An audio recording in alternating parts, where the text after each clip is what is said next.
অসম বিধানসভাৰ যি এটা কমিটি আছে DRSC এডুকেশ্যন সন্মানীয় MLA ডক্টৰ পৰমানন্দ ৰাজবংশীৰ নেতৃত্বত এটা কমিটি আজি তেওঁলোকে বড়োলেণ্ড ইউনিভাৰ্চিটি ভিজিট কৰিবলৈ আহিছে।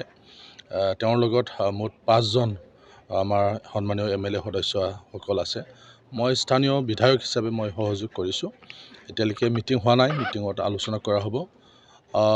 নিশ্চয় বড়োলেণ্ড ইউনিভাৰ্চিটিৰ আন্তঃগাঁথনিকে আৰম্ভ কৰি শৈক্ষিক পৰিৱেশ, ইয়াৰ এডমিনিষ্ট্ৰেশ্যন, এই গোটেই কথাবিলাক নিশ্চয় ইয়াত আলোচনা কৰা হ'ব। আৰু ডক্টৰ পৰমানন্দ ৰাজবংশীৰ নেতৃত্বত কিছু হয়তো কথা আলোচনা কৰা হ'ব, বা তেখেতে জানিবলৈ বিচাৰিব যে এই ইউনিভাৰ্চিটিত কি ধৰণৰ চলি আছে, এডমিনিষ্ট্ৰেশ্যন কিমান বিভাগ চলি আছে, বা আন্তঃগাঁথনিবিলাক কেনেকুৱা, তাৰ ওপৰত নিশ্চয় আলোচনা কৰা হ'ব। আৰু তেওঁৰ যিটো টিম, সেই টিমেও ইয়াত অংশগ্ৰহণ কৰিব। ইয়াৰ পিছত তেওঁলোকে এছেম্বলিত এটা ৰিপৰ্ট দাখিল কৰিব, আৰু সেইমতে পৰৱৰ্তী সময়ত মানে ইয়াৰ যি কাৰ্যকৰী যি ব্যৱস্থা, সেই ব্যৱস্থাবিলাক কৰা হয়।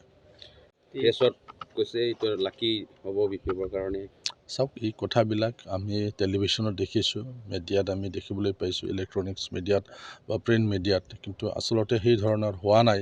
অলপ আগত আপোনালোকে দেখিলে যে কোকৰাঝাৰত UPPLৰ যি 3rd ট্ৰাইনেল এনুৱেল কনফাৰেঞ্চ, তাত আহি পেলাই মুখ্যমন্ত্ৰী ডাঙৰীয়াই কৈ গ'ল যে UPPৰ লগতে আমাৰ এলায়েন্সটো থাকিব। ইয়াৰ পিছত আৰু এইবিলাক মানে আলোচনা কৰিব লগা বা সুধিব লগা এইবিলাক বিষয় নহয়।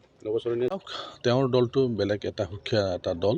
তেওঁ নিশ্চয় চেষ্টা কৰিব বা তেওঁ খেলিব, সেইটো তেওঁৰ বিষয় হ'ব পাৰে। কিন্তু যিহেতু আমাৰ UPPL দলে কোকৰাঝাৰ লোকসভাত প্ৰাৰ্থীটো প্ৰদান কৰিব, আমি যিহেতু NDAত আছোঁ, NDA আমাক এটা ছিট দিব, তাত সেইকাৰণে আমাৰ সেইটো মানে চিন্তা কৰিবলগা বিষয় নহয়।